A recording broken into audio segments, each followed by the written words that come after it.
yeah. These are the sexy porno boys with burners up to our eyebrows.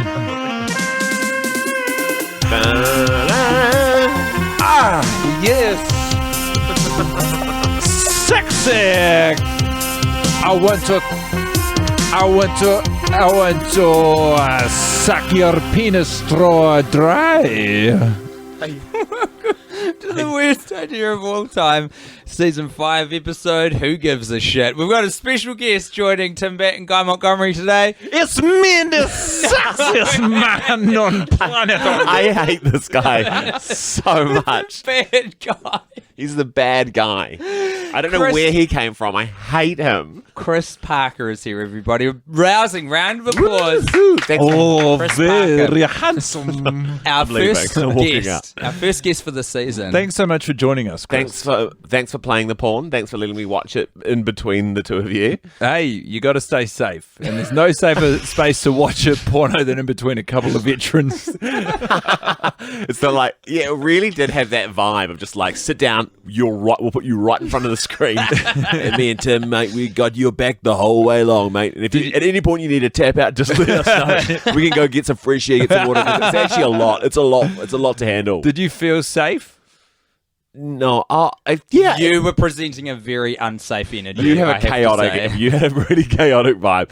I think I felt like I was here ready to support you guys, if anything, because I saw the impact that these films have on you. You know, like, and then about halfway through, I felt the impact, and then I wanted it and life to be over. Wow. But your intention in coming here was to look after your pals. That's it. That's so nice. And we do need it. It's so weird. It's just a lot to like. It's a really interesting social dynamic, isn't it? Watching porn with friends. Like, it's so weird. It's so like, I just didn't know what I was going to be going, like what it was going to feel like. How did it feel, Chris? How did you feel on the drive here? I was just like, oh, this is funny, you know, and then every now and then you're like, what if it's really racy? You know what I'm saying? And then it starts and you're like, oh, it's not going to be racy at all, you know, like, but then it just becomes this, it's just then it's just like watching a very boring movie with friends. That is exactly what it's like. Yeah. And there's nothing worse than watching a boring movie. There's no reason why this film couldn't have had a plot, but it didn't have a plot. Well, this was the third Emmanuelle in Space, called A Lesson in Love. What is starting to frustrate me about the Emmanuelle in Space franchise, and I mentioned this while we were watching the movie, is a lot of it is spent on Earth. And some of it's funny. Like the scene, this time Emmanuelle isn't bringing a dude down. Previously she's brought Hafron down or Theo down. So she's like bringing different aliens down and sort of showing them these sexual ropes. But in this instance, she brought down a woman alien who she is going to imbue with sort of knowledge, a sexual awakening. The carnal knowledge. And for me, I mean, it was also one of the more morally questionable moments of the movie, but Emmanuelle brings her down and they have sex in a Las Vegas hotel room, the two of them, and it seems to be a pretty good time. And then afterwards they have a meal. And after she's made this woman have a trembling orgasm, she has to teach her how to eat food like a person. Because this woman is like whole fisting, picking up bunches of grapes and just trying to put the entire thing in. She grabs and a croissant clearly upside down. An upside down croissant with one hand like a fucking animal. Isn't it funny and then a bushel of grapes. You can eat a croissant upside down. Yeah, I mean, like, but you can't. That's what this movie showed me. Is that it's so clear you're doing so it wrong. Clear, you're not enjoying the picture of what you eat. Otherwise, just get a bun. Do you think you can eat so that means you can eat a hamburger upside down? Yeah, yes. You definitely can. That's crazy. It is crazy. What difference does it make? It doesn't, or a pie. But I think I sometimes like to eat a pie upside down because the fallout is less. Oh my God, you're right, because the smaller bit could be the roof. And that would make more sense. You want a wider base on the floor. Because you've got like the pocket of, like the deeper part of the pie, like it's easy to control that with the upper side of your mouth, if that makes sense. I'm watching Chris do this and it is fantastic. He's very sexy.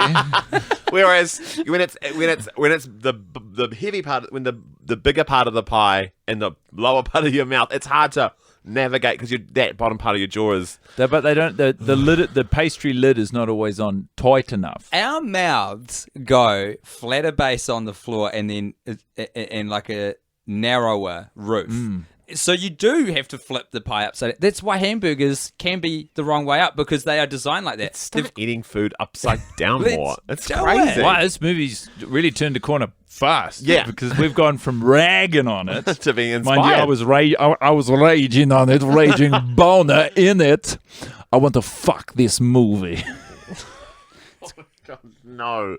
Guy's been wheeling this dude out periodically, and listen, I've enjoyed it a lot. But it's haven't. in the moment, it really does take you by surprise. It's just like a coping mechanism. So when Emmanuelle came down with a dude, Heffron, Heffron, that was the first film. are they having sex a lot? They did have some sex. And Heffron's like the captain of the spaceship. And he sort of learns about sex, and he starts, not unlike the woman, was her name Trisha? Should we call her Trisha? I think it was Trisha. So not unlike Trisha, sort of gets a taste for sex with people, and then suddenly has this like very pesty, voracious appetite where she just keeps going to new places and hitting up some fella to absolutely Around the world, and it was just like she was like in Paris, fucking on the Eiffel Tower, Yes. in Spain, fucking with the bulls. Like I call it around their world in 80 fucks. But yeah, they are just traveling around the world, boning left, right, and center. And by the end of it, you're just tricky thing to deal with, is because when he pops up, it's very hard to put anything on top of that. around the world in 80 fucks. So what do you throw Some sort of in? weird German sex doctor. He's just a guy. He's okay. He's like one of the characters they cut from the Muppets, because they're like, he's dicey. Yeah. We can't give him to the kids. yeah, and how much fucking is in the show now? Not enough. They got as far as the Swedish Chef, and then this guy is just beyond that. Oh my god. Yeah, so there's like a little The Muppets should be horny now. You know how there's a lot of like reboots of stuff because it's trying to match the age group that the people who originally came up with it are. The Muppets should be now horny. Do you know, you never see, even if you're on the porn websites, they'll show you different cartoons in different compromising positions. Never the Muppets. Never anyone from the street. because they're like there for kids. It's copyright, surely. Jim Henson had come down and Well, get you a ton of try bricks. telling that to this disgusting animator who's trying to make me watch Lois Griffin and Marge Simpson having a whale of a time. Constantly. That is the thing that I'm never like, oh, you know, like it never even slightly appeals to me. The amount of like, oh no, like I feel when I see a cartoon like with Homer Simpson with a throbbing heart on. I'm just like, He's got such a big cock. It's like seeing your parents fuck. You're just like, no, like immediately you just don't want to see it. If these images are to be believed, Homer Simpson is packing heat, and it explains a lot of his confidence. Yeah, it's amazing. He's like walking, like of course he can sleep on the job. He's got the biggest cock I know. He works in a nuclear power plant. That wouldn't help. That's right. People are depending on him to not explode America. Yeah, it's Seen Chernobyl? Guys with big dongs falling asleep at the wheel. Why? Communism. who is the hottest cartoon? Oh, the dad from American Dad. Inside Out. You know the one with the cartoon. Oh, he has got. He's a Yeah. fucking- He's the dad from Inside Out. I can't remember what he looks like. He's Got a mustache and he fucks like a racehorse. What about he stinks of sweat in a good way. What about the parents from The Incredibles, the mum and the dad? I haven't seen that too movie. cartoonish. Too cartoonish. She's very stretchy. Yeah. Sailor Moon, I think, is quite a sexy cartoon.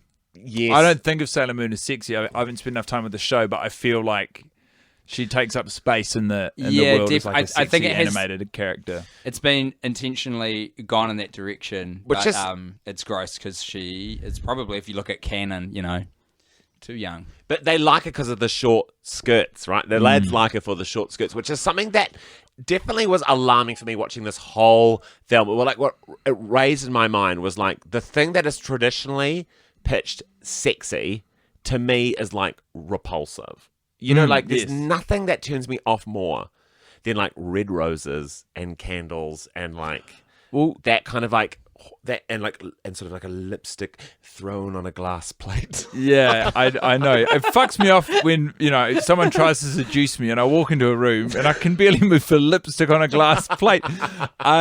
Because you started telling us right when the movie started and you were like, you get the sort of visceral experience of thing, I'm sitting down and watching porn with friends here. And also this is porn of an era that maybe was close to when you first watched porn. Yes. You started telling us about your maiden porn watching experience. Yeah, well, because so I had a best mate who respect, brother. Thanks, man. Thanks, dude. and he was 100% real and everything. But I won't name and shame him because maybe I don't know. He could. I don't want to tarnish his professional career with this. With mentioning him on Worst Idea of All Time. Well, we watched a lot of porn together. Oh, okay. It was one of the main things we did together.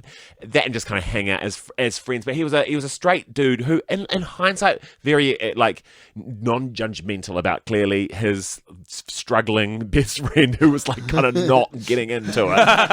But we used to go to his house on the Friday night, have a sleepover, get out of bed at like 11:50. That's right. Walk upstairs to the lounge, turn on the gigantic TV that lit up the whole house, and watch these porn watch the Emmanuelle movies together.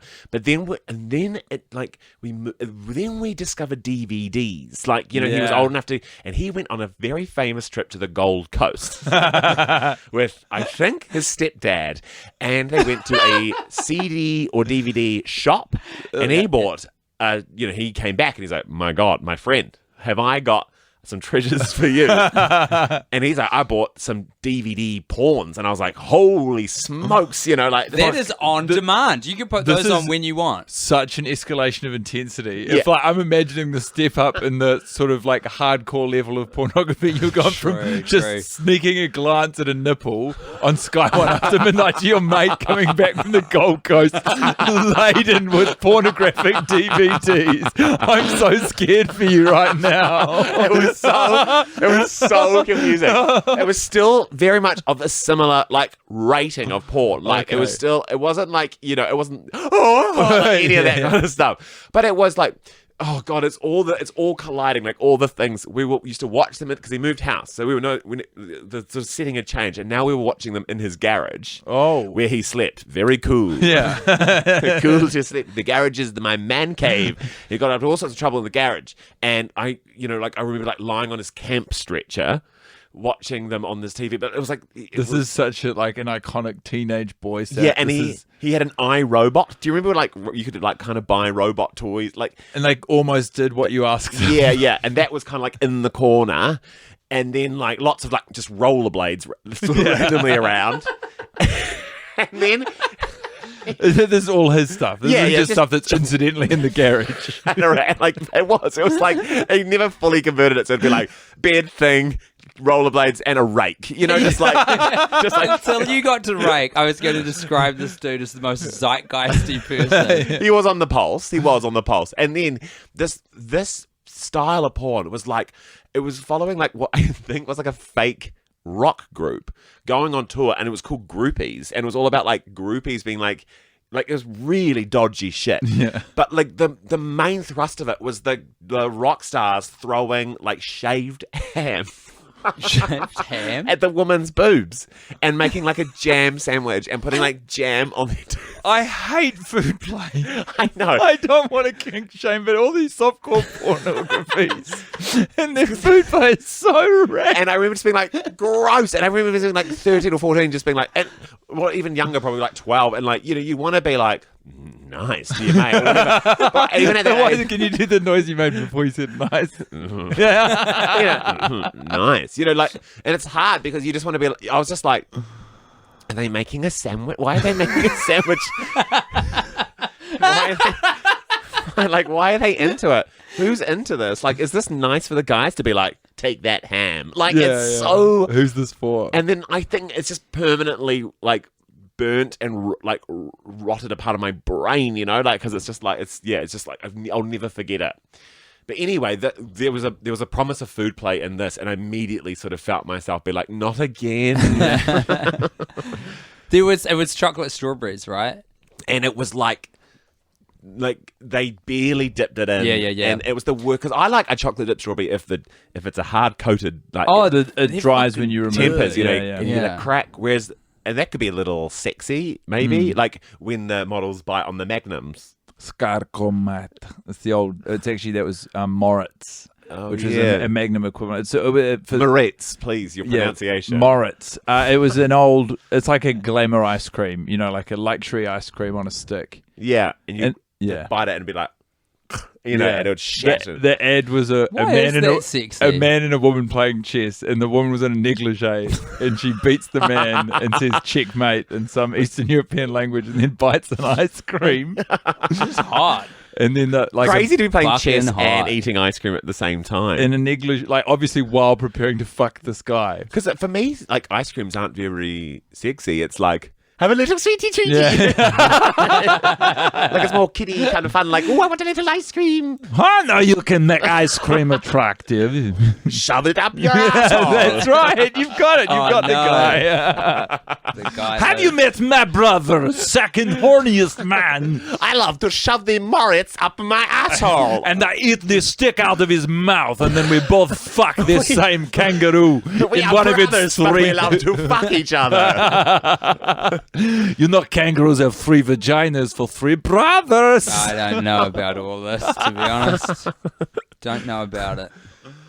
What did you think, Tim? I wanted to get back into while the movie was playing and we were talking about the chocolate strawberries, the chocolate body paint thing. There was some interesting shit going on in the 90s. First of all, bisexuality was sweet as. Yeah. Everyone was seemed quite fine with it. You brought up the good point, because you want to assume once we cross these social thresholds, things become normalized and fine. But I think we did regress with bisexuality in the early 2000s for some Absolutely. reason. And I think it's sort of like the era of weirdly Austin Powers. Things got that was the worst of it. But before then we were Blossom. We were sort of we're kind of accepting and we're sort of getting it. And then suddenly the noughties happened and we were like, let's turn the clock back a little bit, and then we got really we're re-invading Iraq. We are homophobic again. Really judgmental, and maybe it was the rise of the styles of comedy writing as well that really got punching down.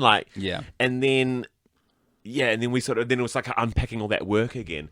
But yeah, the 90s was hot for body paint and food play, I reckon. Yeah. I used to love those candy G-strings. What I'd do is I'd go down to the sex store and buy a little candy G-string, and I'd put it on myself, and I'd go home and I would eat it until I was sucking my own cock. I've got a visual of you trying to the flexibility. I almost believed that story. I remember me and that sex obsessed. I mean, he was the guy that me and him we were encountering. This is your friend. Yeah. We were encountering our sexualities, which the plot was supposed they were different. We were pitching it as if they were the same, and we were encountering that together. And I remember we're walking down Manchester Street, very famous street in Christchurch, which is filled with sex shops, and it was red light district of Chichen. It was. Yeah, sort of not really red though. It was sort of more an amber. And I remember being yeah, can't wait till we turn 18 and we can go into these shops. That is the rule. That's the law, and it's there for a reason. And never went into them, because then, by the time I was 18, you could buy it all online. Yeah, that's right. And that's the real tragedy of the 2000s. Do you guys remember going a move of commerce to switch from brick and mortar stores where upon your 18th birthday, you could frequent a sex shop for the very first time and experience in all 5 senses the thrill of buying explicit material and toys. Finally slip through the beaded curtain down at your local video store no to go longer. into a small 4x4 room on which every single shelf is plastered a heavily pornographic and punny title. And now, robbed this generation. Even as a young teenager, as a 15-year-old, you could step in there for a second and then step back out for fear of being caught and just parade around looking at rom-coms in the ordinary section with a boner poking out of your trousers. This out of the waistband. This is too specific to me. No, this is general. This is a general observation. You'd be walking around Video Easy, Carlton Mill. What is up with the fact that they all had to have pun names? I don't know. You got to sell to a pre-sold franchise. People want to watch the war. They want to watch the war flicks. They want to see Shaving Ryan. I never got Shaving Ryan's Private. So I Privates. never forgot about that. It was like, is the shaving the sexy part? Like, I think it was. They were just looking for a. I thought it was a Friends joke. It was a joke from Friends. Yeah, it was probably. Phoebe's sister. Who I don't think was in porn. I don't The know same if it was with Buffy, actually a porno. Right. Buffy the Vampire Slayer, and there was some other ones. There was also Lawrence of My Labia, a joke revisited in Sex and the City 2. what a little cross-universe That's pollination. right. I like there. to think every movie I've watched exists in the same cinematic universe. Easily, but The the Montgomery universe. everything exists in my universe. That I haven't laughed at it, but might be the funniest thing you've ever seen. It's interesting because the weird thing, the thing that I was scared about, specifically when the characters were in Vegas, was I felt like we were going to cross over with Full House, because I swear there's an episode where they get lost in Vegas, and I was freaking out for a while. I was like, I cannot see the Olsen twins young in this movie. But I was waiting for them to kind of just walk past in the back of shot. This movie held one of my favorite lines ever, really, which is, "So, where are you from?" "I'm from Vegas." Like, no one's from from Vegas. Because if you are from Vegas, you don't leave. But she's actually from outer space. That's right. But is it, in many ways, isn't Las Vegas our own little slice of space here on Earth? Huh? I've never been to Las Vegas. I went once. Not for me. I took magic mushrooms. I broke even. Still didn't love it. That's wild to not have was that still- as it an was- all-time great trip. It was fun, but I was Yeah. like, I don't need. It's gross. It's gross. That's the thing, and it's a similar thing to the sexy thing of like lipstick on a glass plate. Is like, it's like, want to have a bit of naughty fun, like the pokies. Like that doesn't make me want to have fun. That makes me really sad. Like it's like the thing that when something is pitched obviously to you to have a good time, I freak out. You must Yeah. have hated the opening salvo of this film then, which was a sex scene intercut with different people gambling in the middle of like not even They were an all outcome. losing. Yeah. Oh, every one of them was losing. They would have a lot of pokey machines coming up with it'll be like Three different things. I just feel like Fuck you. I feel like I spent the last 10 years like running away from that culture. Yeah. Just like that thing of like, and then it's like those dudes go to like dress up nights, which is themed like pimps and hoes. Yeah. Yes. And it's like I just have never been invited to one of those parties, and I never want to be. I'm going to have a No. Pimps and Hoes Christmas party, and you're very welcome to come, but beware, it's going to get slippery. We should talk about the version of that in this film, which is the party. Do you want to describe how the Valentine's Day party happens that Mario orchestrates? We don't even know that part of the movie happened. We were like, where are we? Like, we suddenly may have been in Italy, but we weren't sure. But they're going to That's on the boat, though, isn't it? but where was the boat? That was Yeah, the- that's I mean, true. In Las this is Vegas, this is the famous Las Vegas coastline. The thing about this film is it's just a series of like it's a premise, right? Like it's these two hot ladies come to Earth and go around the world because they can transport very fast. So you can fuck in all sorts of fun places. One of these places is a kind of Valentine's Day party, Masquerade-ish ball. Yes, where some guy he's a philosopher in a way. He's a millionaire. He's a philanthropist, but he's all about free love. But turns out it's a bit more conditional than that. He wants you to have sex with someone specific, and so he has his version chosen. of free love is he chooses who everyone else Has has sex sex with. with. It's like literally the opposite. Yeah. So he's handed out a whole bunch of what I will honestly say are very cheap masks, like just $2, like a bunch of. And that style of mask with the feathers around, I feel so familiar with. I would love to see the characters in the movie being like, is it just me? Or are the masks really cheap this year? Like, I think Mario might have lost a lot of money, and Mario's still trying to throw his big party, and everyone's like, it feels off this year, guys. Oh, remember the year there was all like those Venetian masks, and suddenly it's like paper flimsy masks. Mine's got a macaroni border. It feels like a child made. It's got this. that cheap elastic. It's cutting into my ears. And so he's given out masks, and you have to find someone with the same mask as you, and that is your Valentine. And he's like, it's like, like it's not much more said on that, but he's being like, you must have sex with them. And what he explicitly says is, you may not trade masks. Yeah. Yes. I have dished out these masks. And Emmanuelle does a classic Shakespeare switcheroo. Yeah. She But pours a glass of red wine on someone, and while they're cleaning themselves up, swaps the mask. Just like old Romeo. And it led into what I would call my low point of the film, just the longest, like, dimliest lit, slowest, saddest fuck.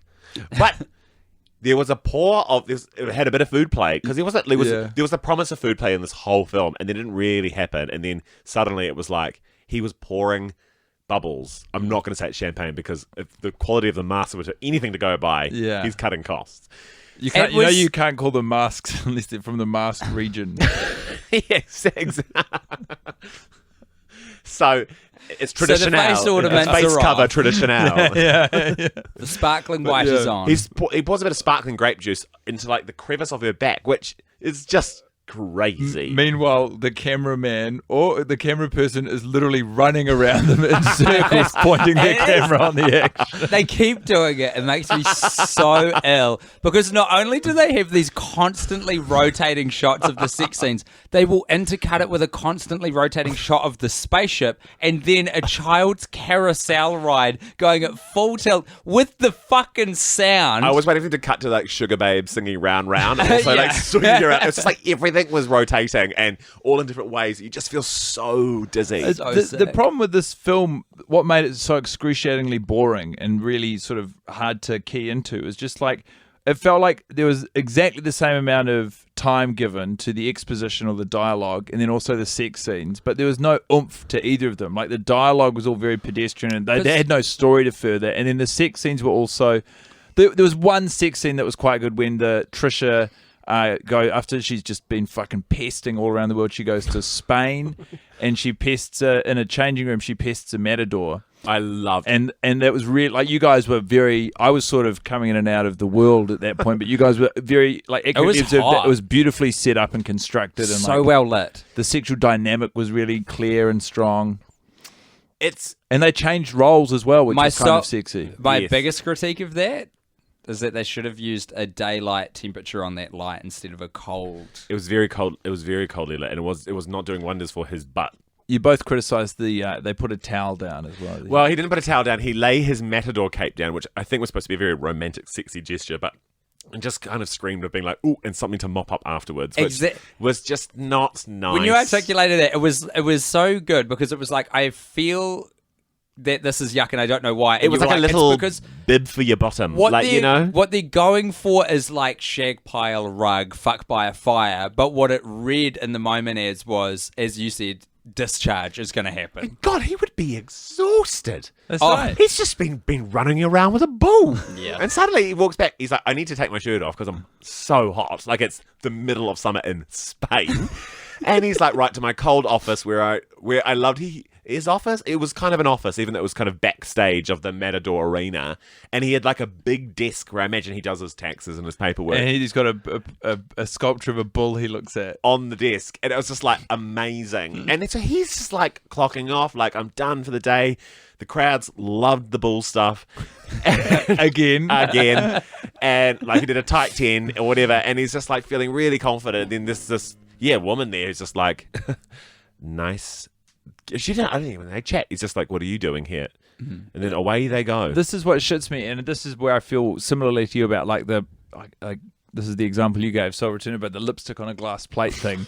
Like this traditional romance or this idea of like carefully orchestrated arousing situations, and this character was driving me nuts, is like the assumption that everyone wants to have sex with her, and it's like arriving at these inopportune moments and just insisting upon it being an arousing or like, and everything's dripping and like intent. Yeah. And it feels so like heavy and you can't move, and it's like I just want to be able to fucking relax and have fun, but everything you say is like construed through a sexual filter. It's why the trope of a pizza boy turning up is so often used to describe porn, because it's the spontaneous nature of you thought one thing was happening, which is that you're getting it, or actually take it from the pizza delivery person's perspective, you think you're delivering a pizza, just like always, just for the 50th time tonight, knock on the door, open it. 50 pizzas is a busy night.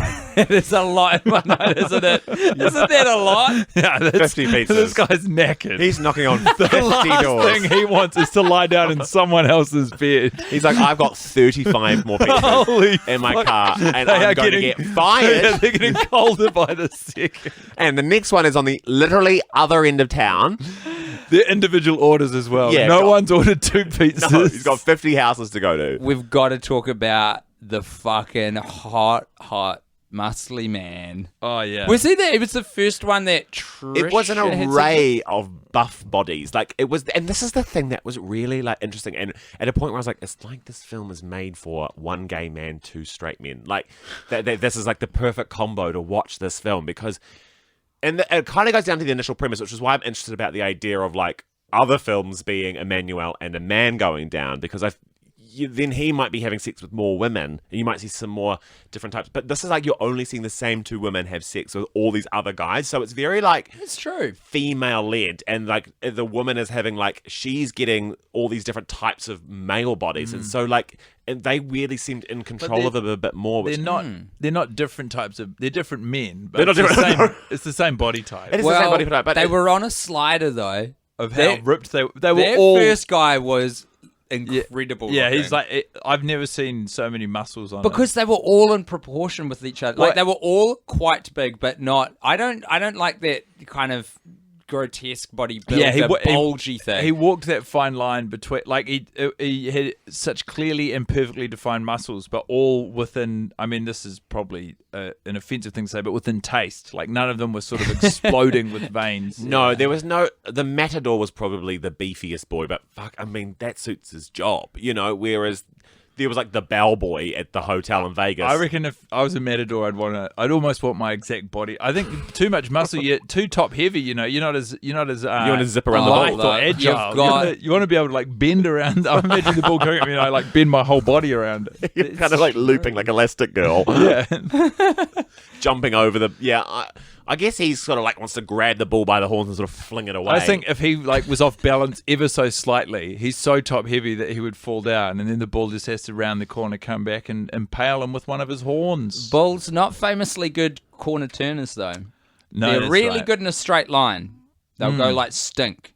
Yeah, yeah. But you give them to turn a corner in a hurry, ooh, they're on their side. We're talking bulls with Tim Bat here. Welcome back to Talking Bulls. I guess matadors are sexy.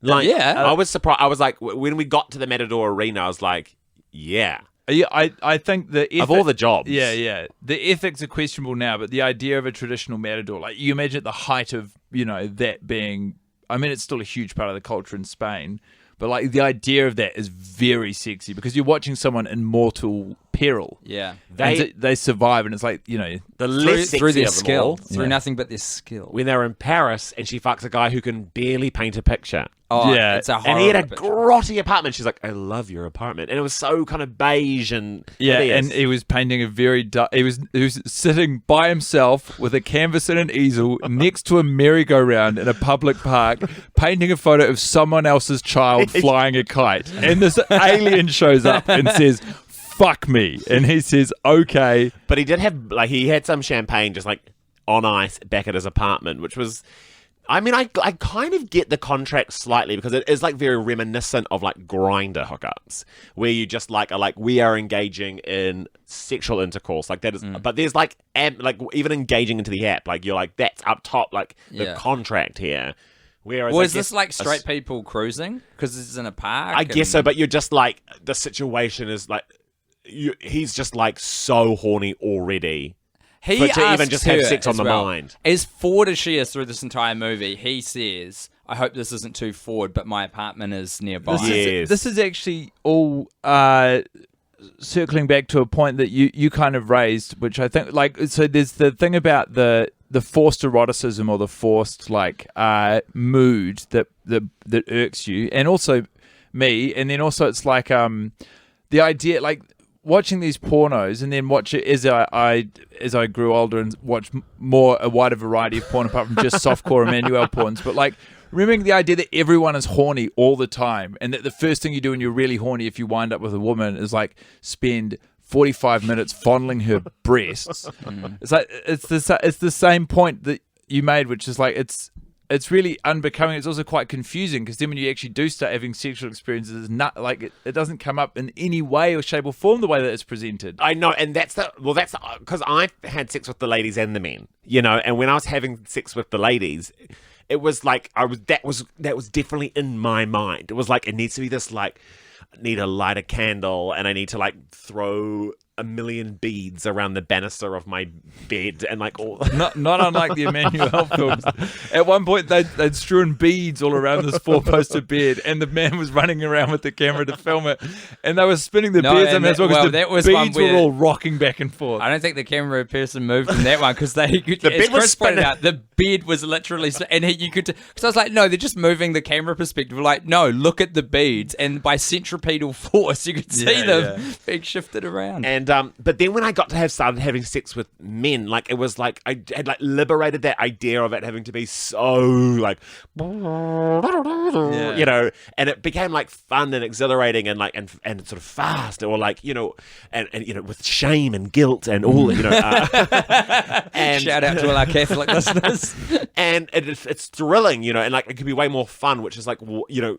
I think what you're also having sex with people you want, like you were like driven to have sex with at this point, which is a huge difference. And you like the person you're with.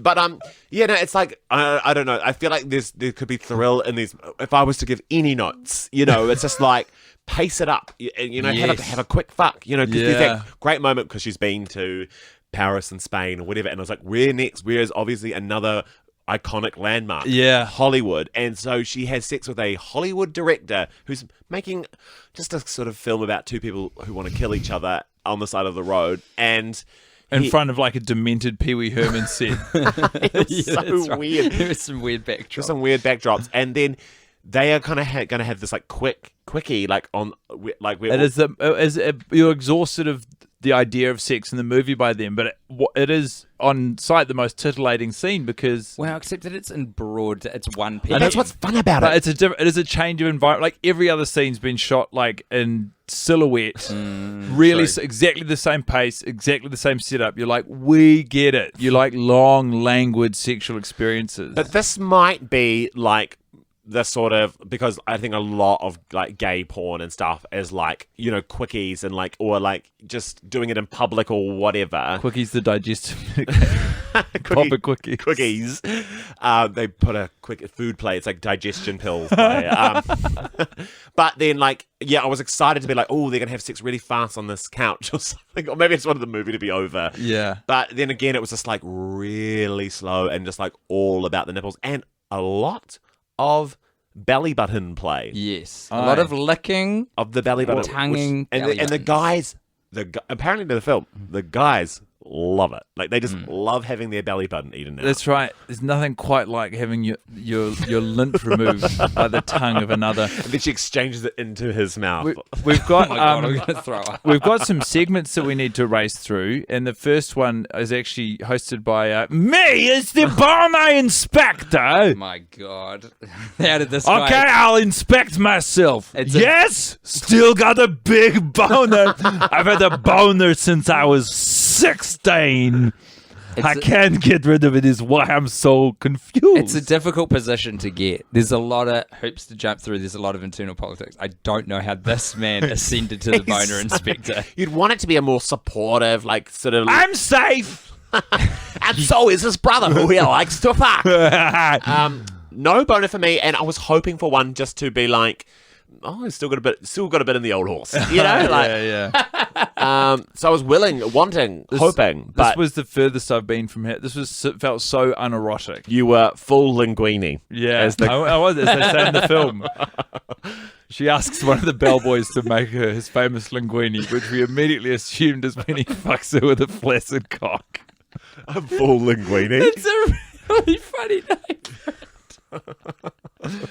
Tim, any murmurings from your penis? Nah, man. I was a combination of bored and cracking up. Those were the two. We did have fun, didn't we? We did have some laughs. And it's so nice to have not just a guest, but Chris Parker. That's is right. just- It is a delight. And the other section is it's called Picture Porno with George Lazenby.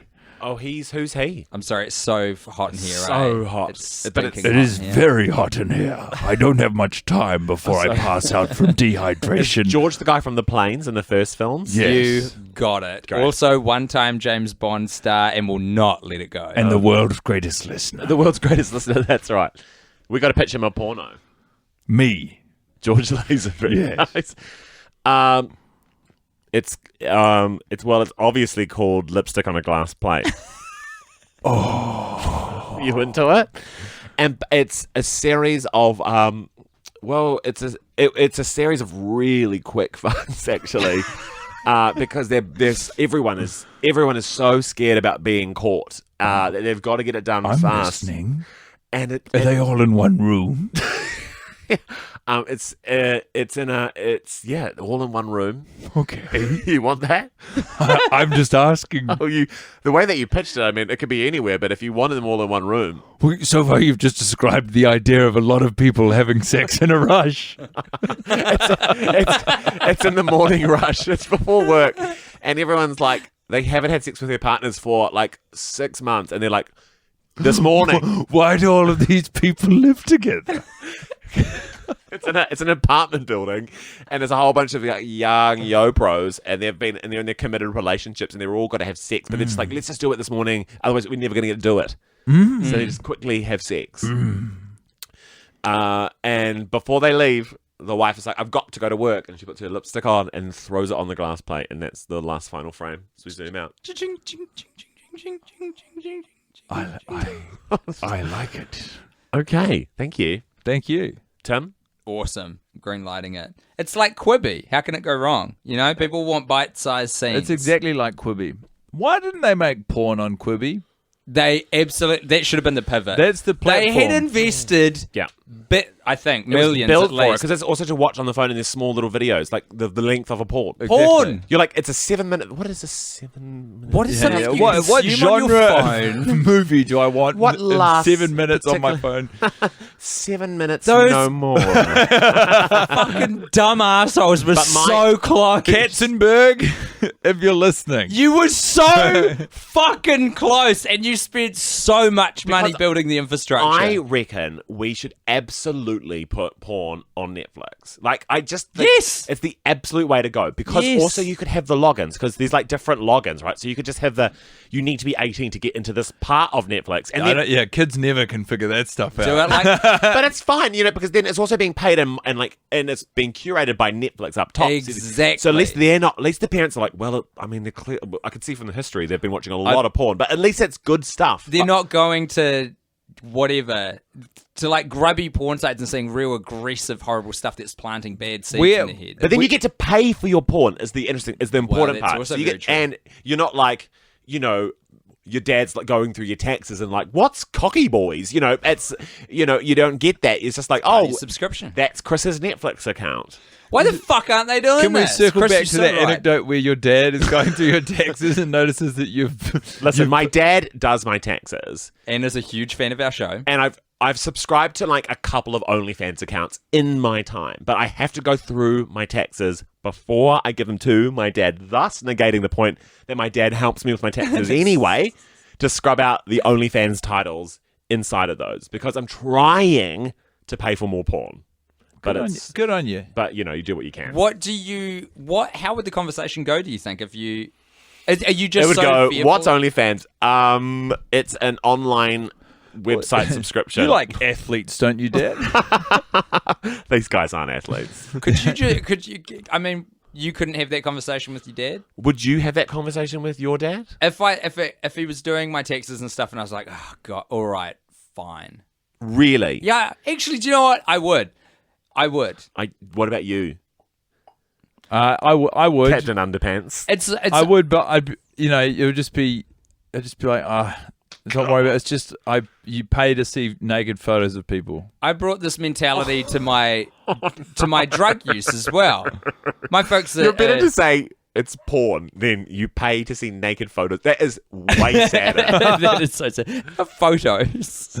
Oh, Or is this how you have to explain it to Stephen so he understands what's going on? Dad doesn't understand moving pictures. That's where I pay. We don't have a TV, just a painting above the fireplace that he looks at every night. That's where we pay to see pictures of Homer Simpson naked. Yeah, and his monster hog. With a giant donut wedged over it. It is that is a Homer Simpson porn I'd like to watch. Just him fucking a giant donut. Is that what you've seen, or is that just something you've created from I your imagine. mind's I mean, eye? I imagine it exists because it is. It's iconic. It's the perfect snack to fuck. That's right. It's built for it. If you want to fuck, that. Homer Simpson would. If you want to be fucked, then I would suggest an eclair. Even that. It's like ordering the full linguine. No, donut's good because it's crumbly. It wouldn't get too. I'm imagining you're trying to fuck yourself with an eclair. It's just whipped cream all around you. It's very difficult. Matador! Okay, we've got to leave this room. It's so hot, and I can't handle Guy Montgomery anymore. Chris Parker, thank you so much for joining us as our inaugural guest. Anything you'd like people to inspect? Plugs. Plug stuff. No. Just enjoy your year. Don't worry about it. Listen to I will then. As the producer of The Male Gaze, it is a fantastic podcast. It was a test. You failed. I forgot about my own podcast. It's Chris Parker and Eli Mathewson, and it's just fucking great. So subscribe to it, you dingus. And maybe, I think this will be around like the time when this comes out, if all goes well. Chris and I and Eli might maybe have a pretty big and crazy announcement to make by the year's end. So yeah, I hope you do. Is it that we're having a baby to come and hang out with you guys now? Well, how do you mean? Is that the big announcement? No, you're still on the blacklist. Yeah. Well, do you want to do an episode with us? Of The Male Gaze? Yeah. With our straight friend. Sure. I don't think I'm the perfect fit, but I'll give it a go. We've had straighter people on the podcast. We've had Brindley Stent. Bye, everybody. See you in the next exciting installment of Emmanuelle in Space!